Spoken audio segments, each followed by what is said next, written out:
Limbus Company is a game where you build teams by finding synergy between your units.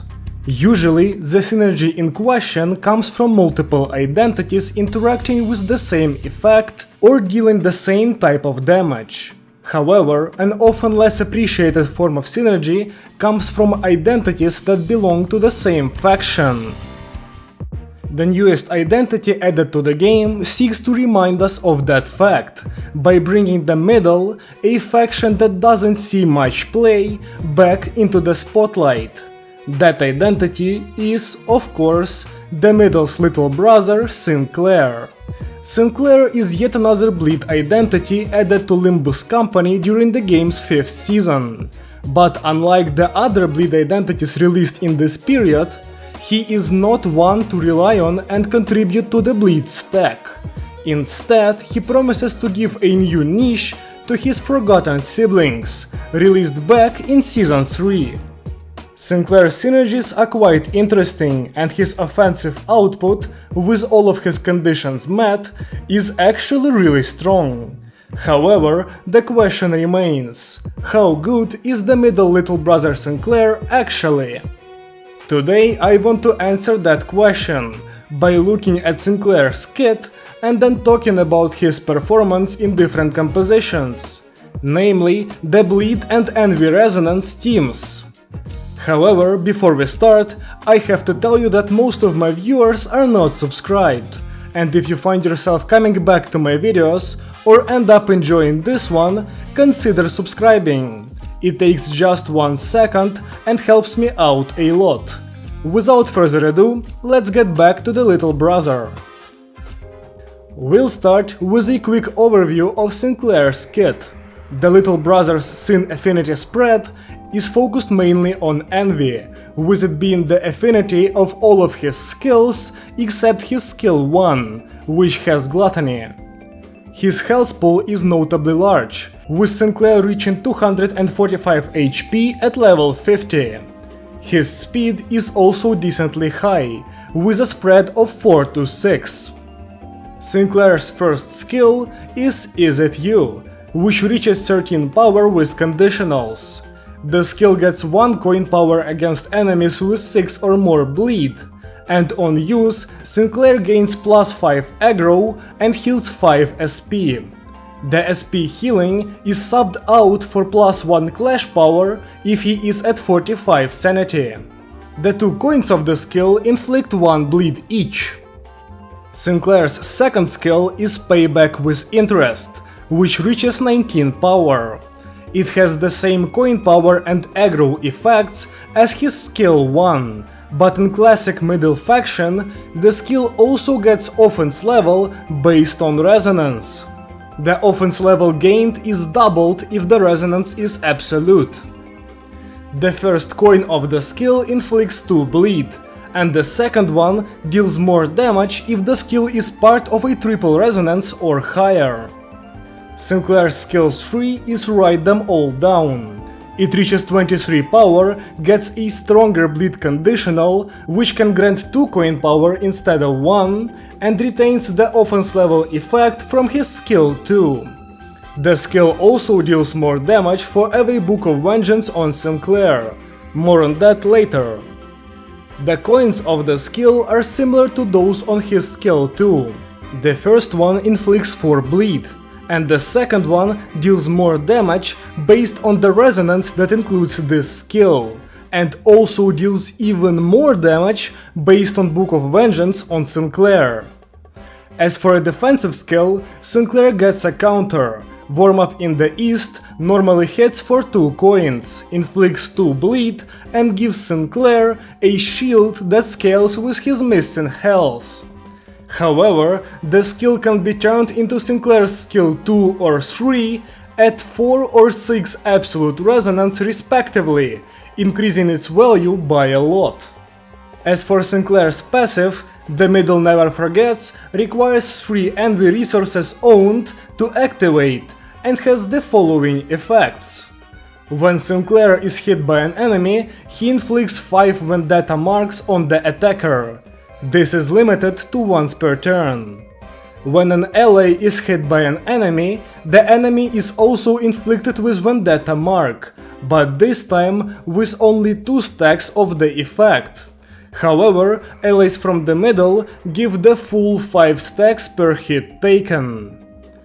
After attacking an enemy with the Vendetta mark effect, with his skills, Sinclair consumes all stacks and converts them into stacks of Book of Vengeance on himself.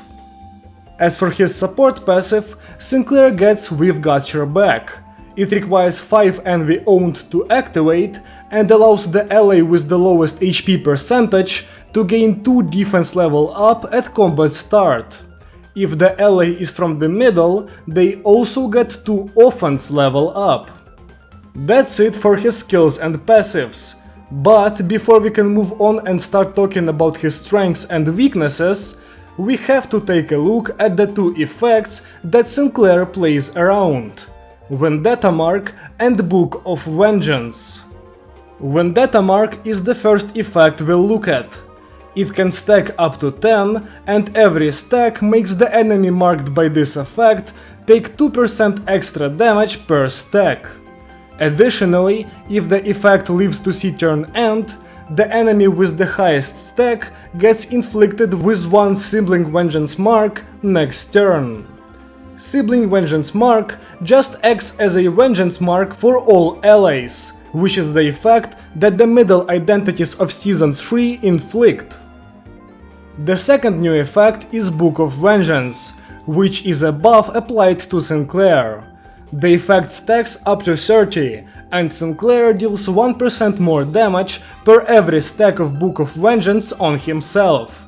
Additionally, the effect grants extra buffs when crossing certain thresholds. At 10 stacks, Sinclair gets 1 blunt damage up. At 20 stacks, he gets +1 max speed and 1 power up. And at 30 stacks, Sinclair is rewarded with 2 more blunt damage up. And now we're actually done with his kit. So what can Sinclair do? Well, his main role is being a powerful damage dealer, who gets his power not from a normal status effect, but rather from a unique effect that he can stack on his own. With Book of Vengeance fully stacked, Sinclair gets a 30% damage buff, as well as 3 blunt damage up. He also gets speed and power, but that isn't too important to his damage output. The damage increase from Book of Vengeance can be stacked with the effects of Sinclair's 3rd skill, with it dealing 30% more damage from Book of Vengeance, gaining up to 6 offense level based on resonance, and then dealing even more damage based on both Book of Vengeance and resonance with its 3rd coin. On top of all these buffs, with smart targeting, or just on bosses, Sinclair can also add Vendetta Mark to the list of things that give him more damage, with the effect providing a further buff of up to 20% extra damage. As you can see, the damage increasing effects are numerous, giving Sinclair a very high ceiling. Now, by very high ceiling, I don't mean that Sinclair's potential outperforms that of Manager Dawn or any other known powerhouse of Limbus company.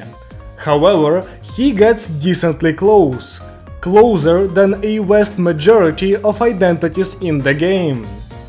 So of course, with such potential strength, you would want to help Sinclair get his buffs effectively and in a timely manner, by giving him allies that he works well with. And this is where we start running into problems. The allies that Sinclair currently has are the middle little sister Don Quixote and little brother Merceau. Both identities are, well, to put it lightly, undesirable. Dawn is quite an underwhelming identity, with stats that aren't super high, no contribution to the bleed stack, and a heavy reliance on envy resonance. In a vacuum, she's not that good, But in reality, she's even worse, as Dawn has multiple much stronger identities than Middle, with the most obvious example being manager of La Mancha Land, who also just happens to be the strongest lead identity in the game. As for Merceau, his middle identity is not that bad, with his highly desirable support passive and ability to somewhat support Sinclair if he is put on the field.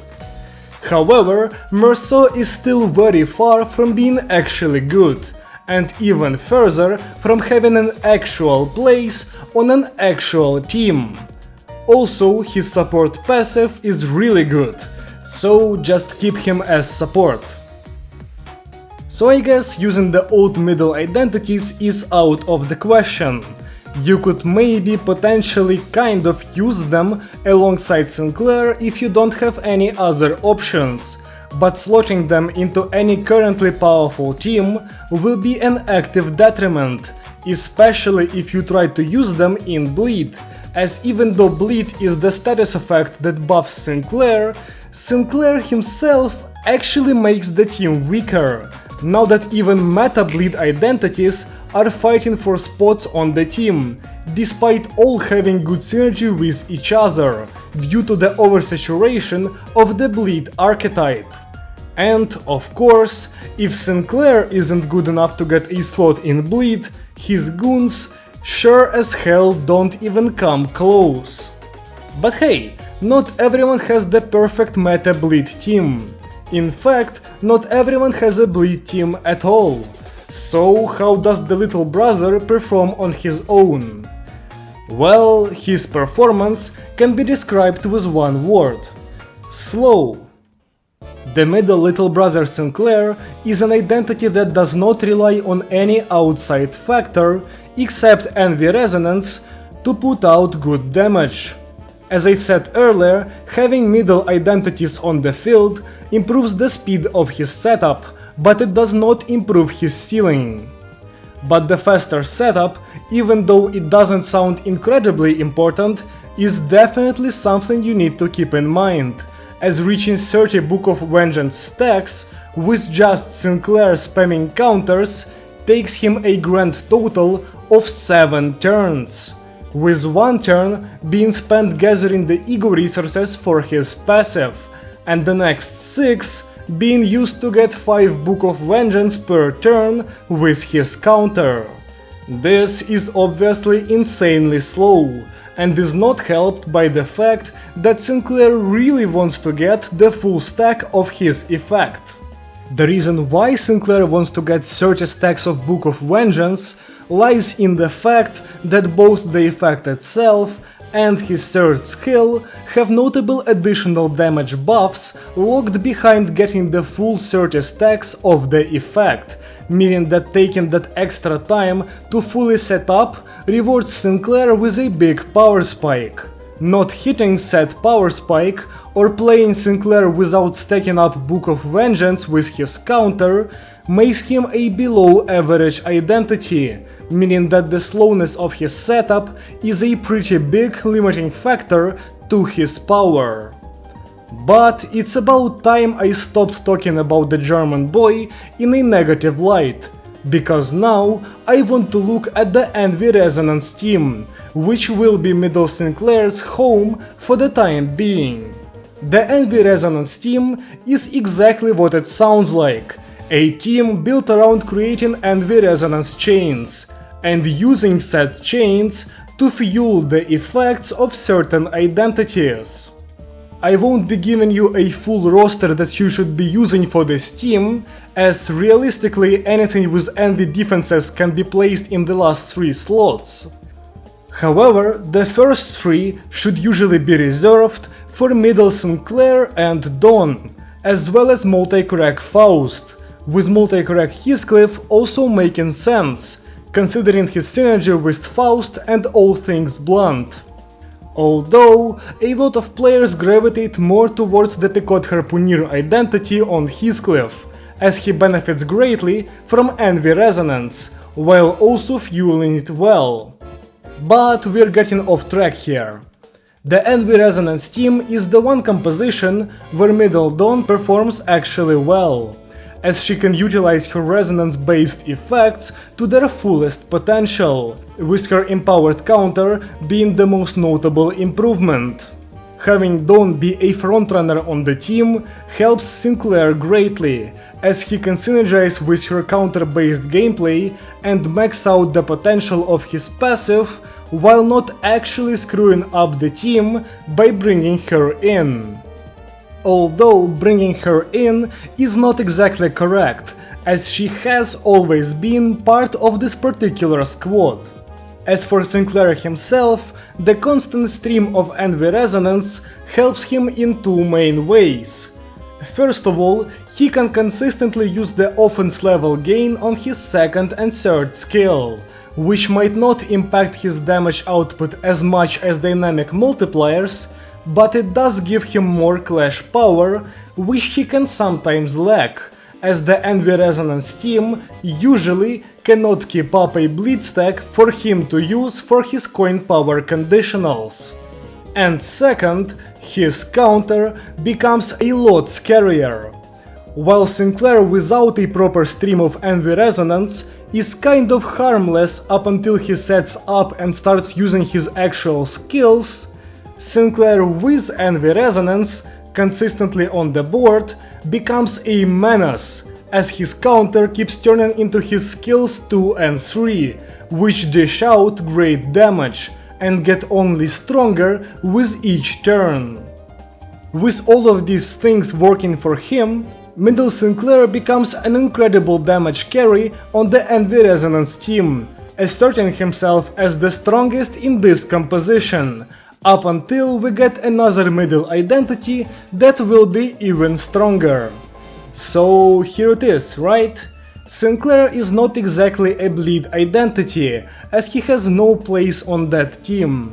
But when combined with his siblings and given a composition that is centered around Envy Resonance, he can shine, meaning it's pretty cut and dry. You use him on a specific team, and he performs well. But before I end the video, I want to tell you one thing. The Envy Resonance team, even though it has synergies and options, is not really a team that you should look to build. When compared to status effect based compositions, this team is nowhere close in strength to any of them, and the team's reliance on only one Sin affinity, as well as mostly blunt as their damage type, makes it pretty one-dimensional and thus situationally useful. Anything that resists Blunt and Envy will act as an impenetrable wall to this team, while other comps can rely on their status effects to bail them out with alternative sources of damage. And that's about it for my review of the middle little brother Sinclair. He is a powerful identity for sure, but he is often very awkward to use, and maximizing his potential is not that simple of a task. He requires weak allies to be present on the team to set up quickly, but lacks the damage output to justify mutilating a working strategy in his favor. His best use case is on an Envy Resonance team, where most of his drawbacks are fixed.